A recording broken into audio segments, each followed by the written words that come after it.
Hello, graduates of Speech 201. I'm Coach Chan, and I want to talk to you all about whether you should take Speech 301 or not. So, stop. Sincerely stop. Seriously, speech students, stop. Shh. Shh. Sense the silence. Smile.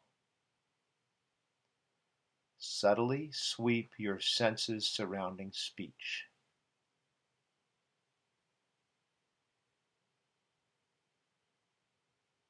Now, get a pen and paper, or go get a notes section on your phone.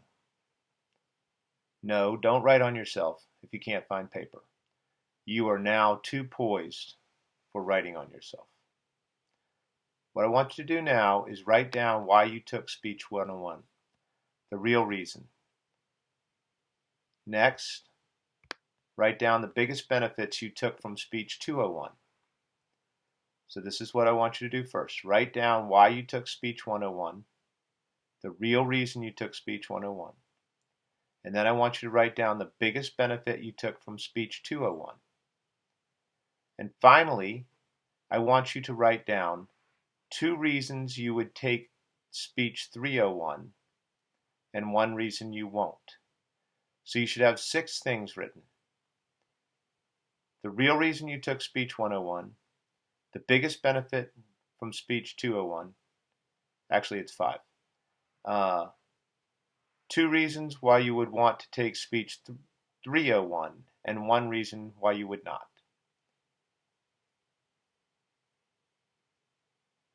With that preparation, I want to help you consider why you might choose to take Speech 301.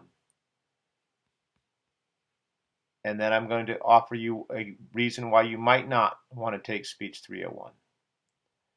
And I want you to keep in mind that it is your choice. You have the power of choice. The first reason you might want to take Speech 301 is a story about 2 frogs. You have one frog that is trained and is in shape, and then you have another frog that is not trained. And it's also the story about a staircase. You have a frog, the one that's trained, and that frog knows how to jump on the first step. And because it can jump on the first step, it can jump all the way to the top of the staircase. That's the training you've gotten in Speech 101 and 201. You're not scared of the microphone. You're not scared of being critiqued. You are not scared to jump. Many, many other people are like the untrained frog. And not only can they not jump to the first step, they're scared to jump at all. And further, there is no possible way that they would even consider the fact that they could get to the top of the staircase. That's what makes you powerful. Now, what might you do on the other steps as you jump to the top of the staircase? You might learn how to be a great United Nations model debater. You might become a great debater in your school's debate team. You might become a great spokesman for important charity work, or a great spokesman for yourself in running for student government. Those are all the steps that you have the ability to jump up because you were brave enough to jump up the first step, and you know you can get to the top of the staircase. Now, the second reason you might want to take Speech 301 is that you like to speak. You like public speaking. You've discovered that you have a gift and the strength to speak. You like being behind the microphone. You like controlling an audience. You like the fact that people applaud you. You like to be able to persuade people to your argument. You like the power of being a powerful speaker. You like to be able to create. You like to be able to tell us stories. Now, a third reason why you might like to continue in Speech 301 is that you like to use the SCREAM method. You like to use similes. You like to use contrast. You like to use rhythms and rhymes. You like to use alliteration and metaphors. You like to create, almost like taking poetry from paper and then producing it uh, on stage. You like to do PowerPoint presentations that capture the audience. You like to control the audience.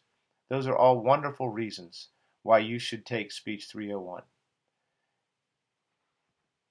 But the reason you might not want to take Speech 301 is that you feel burned out. You might also say, I don't need to take Speech 301. I know how to capture the audience's attention. I know how to focus on a thesis in my paper or my speech. I know how to get the main points across. I know how to introduce the counter argument. I know how to rebut the counter argument. I know how to bring a conclusion in that matters, that opens up the audience to new thoughts or presents a call to action. I know how to do that in a paper, and I know how to do that in a speech, and I'm only in 5th grade. I rock, and I'm tired, and I don't want to be this tired. I don't want to be this stressed by having to produce a speech each week. And that is a very valid counter argument, and it shouldn't be negated. But there is a rebuttal to that counter argument. And that rebuttal is the kryptonite to the counter, which is burnout. So the kryptonite to burnout is fun. So my question to you all, the fundamental question is, are you having fun in speech class? Do you like hanging out with your new friends that also are in speech class? Those other students that were brave enough to jump and get up on the first step, and now they're jumping up to the top of the staircase. Do you want to go to the top of the staircase with these other students because you are having fun? Do you have fun creating or hearing about Joe the piece of bread and Christina the cookie? Do you have fun creating alliteration and rhymes and rhythm? Do you have fun being behind the microphone?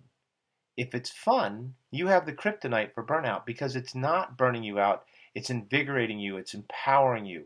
You feel like a superhero, and you have a superpower, and that power is speech. That is the question that is before you. So now I want you to get out your notes that I had you make at the very start of this speech.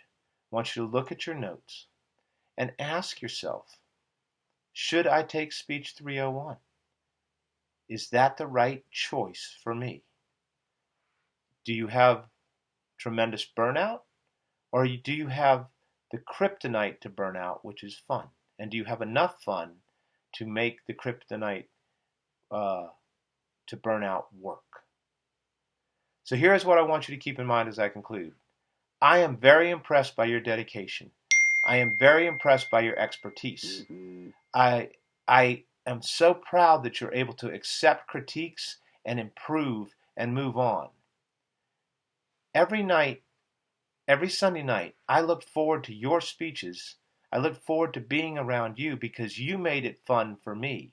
You gave me kryptonite from burnout, and that was awesome. So you made it so much fun for me. I've even thought about making a speech class called 401. And that is where we would analyze the 10 best speeches that I think that we should look at to learn more by great people like President Obama, President Kennedy, President Reagan, Shakespeare, and Martin Luther King, and look at great speeches and see what we could learn from them. So you have inspired me to think about making a new class, 401, and it would mostly be aimed at high schoolers. But you know what? You graduates of Speech 201 are so awesome, I think you could handle it ahead of time. If you're having fun, and if you have enough kryptonite to beat the burnout. Thank you.